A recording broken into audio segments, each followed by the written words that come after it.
Manusia itu siapa? Manusia itu mangkanat mahasinuhu masawiyah fakih falatakunu masawihi masawiyah.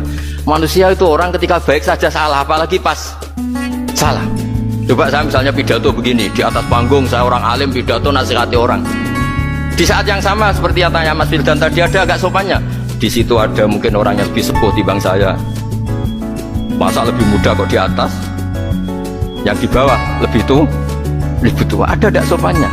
Mau nggak pidato disuruh, mau di atas disuruh, nggak sopan sama yang. Tapi misalnya yang paling sepuh pidato nggak pernah ngaji kok pidato, terus gimana?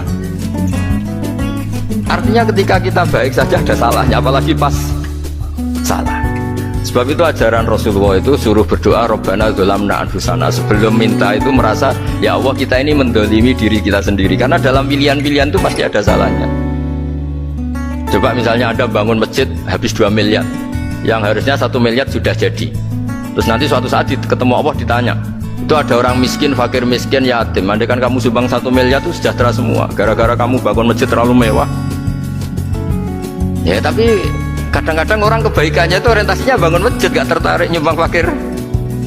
Saat itu cara berpikir gitu mau apa? Tapi kalau dia mau luhur manusia terbaik karena bangun masjid 2 miliar, coba diaudit secara kepentingan syar'i. Penting mana dengan ngasih makan fakir miskin? Penting mana dengan menikahkan janda misalnya? Penting mana dengan pendidikan? Apa artinya masjid mewah orang nggak tahu halal haram, nggak tahu najis, nggak tahu cara sesuci, nggak tahu cara adzan yang benar? Terus penting mana untuk beli kitab sama dipakai masjid? Apa artinya beli kitab apa tapi nggak makan? Penting mana makan sama beli kitab? Ada auditnya.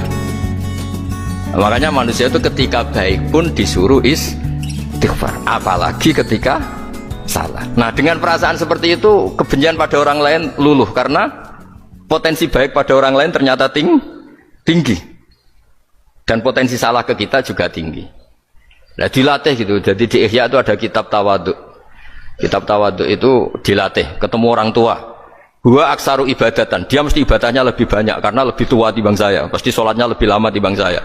Ketika Anda sudah tua melihat anak-anak, huwa aqallu minni maksiatan, mesti maksiatnya tidak banyak karena masih kecil. Terus ketika melihat orang fasik maksiat, la'allahu yatubu alaih fa innahu tawwabur rahim, mungkin Allah memberi tobat, bisa saja. Umar itu ingin bunuh Nabi, tapi Allah memberi tobat. Yang sowan kiai saja tidak mesti dapat tobat. Umar ingin bunuh Nabi, tapi Allah memberi tobat. Akhirnya ya tobat jadi Islam yang baik. Dalam sejarah Wali Songo, Kalijogo sowan Sunan Bonang itu ingin garong, tapi malah jadi muridnya jadi wali. Kalau Allah sudah menghendaki tidak ada ya. Perang Uhud orang Islam kalah itu karena panglimanya siapa? Khalid bin Walid. Tapi dia malah yang dapat hidayah. Nah sama orang yang sekarang Anda benci, bisa saja Allah merencanakan ada apa? Hidayah di situ. Dan kita yang merasa benar, jangan saja ada rencana Allah bikin kita su'ul khotimah, na'udzubillah min dzalik, kan tidak pernah tahu. Nah, dari tidak pernah tahu itu orang diusahakan tawadhu. Wa ma adri ma yuf'alu bi wala bikum, kita tidak pernah tahu